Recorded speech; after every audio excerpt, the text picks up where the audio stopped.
Un rapport d'audit révèle que le Kenya a perdu des millions de dollars de lutte contre le coronavirus à cause de la corruption. Le Kenya a perdu 2,3 milliards de shillings kenyans, 21 millions de dollars, lors de l'achat d'articles de Covid-19, selon un récent rapport d'audit. L'auditeur général, Nancy Gatangu, a déclaré que les responsables de l'organisme public chargé des achats, l'autorité kenyane d'approvisionnement médical, KAMSA, ont enfreint les règles d'achat, ce qui a entraîné des pertes de fonds publics. Le gouvernement a ordonné une enquête à la suite d'un tollé public. La KAMSA a nié que de l'argent a été volé. Le rapport d'audit indique que les patrons de la KAMSA ont été de connivence avec les entreprises qui ont obtenu des contrats. Certaines de ces sociétés ont été déclarées à l'époque où le pays a enregistré son premier cas de Covid-19. Les articles étaient surévalués et certains ont été achetés en trop et se trouvent toujours dans les entrepôts de KAMSA.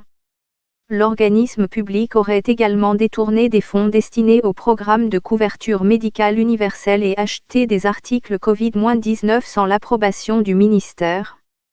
L'auditeur général a recommandé un audit indépendant des transactions. Elle a également exhorté les organismes d'enquête à enquêter sur toute criminalité dans le processus d'achat.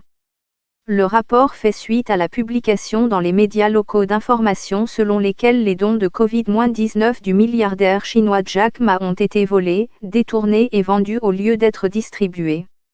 Les enquêteurs kenyans avaient recommandé la poursuite d'au moins 15 hauts fonctionnaires et hommes d'affaires pour le détournement présumé de millions de dollars destinés à l'achat de fournitures médicales Covid-19. L'enquête avait révélé des preuves d'appels d'offres qui auraient été attribués à des individus et des entreprises ayant des liens politiques. Le gouvernement du Kenya a reçu environ 2 milliards de dollars d'aides et de subventions pour lutter contre Covid-19. Mais les travailleurs de la santé se sont plaints d'une pénurie d'équipements de protection publique, EPP, affirmant que leur vie était en danger. L'organisme public responsable des achats, la Kenya Medical Supply Authority, KAMSA, a nié que de l'argent ait été volé. La première phase des enquêtes s'est concentrée sur l'utilisation abusive présumée de 7,8 millions de dollars destinés à l'achat des EPI d'urgence pour les travailleurs de la santé et les hôpitaux du pays.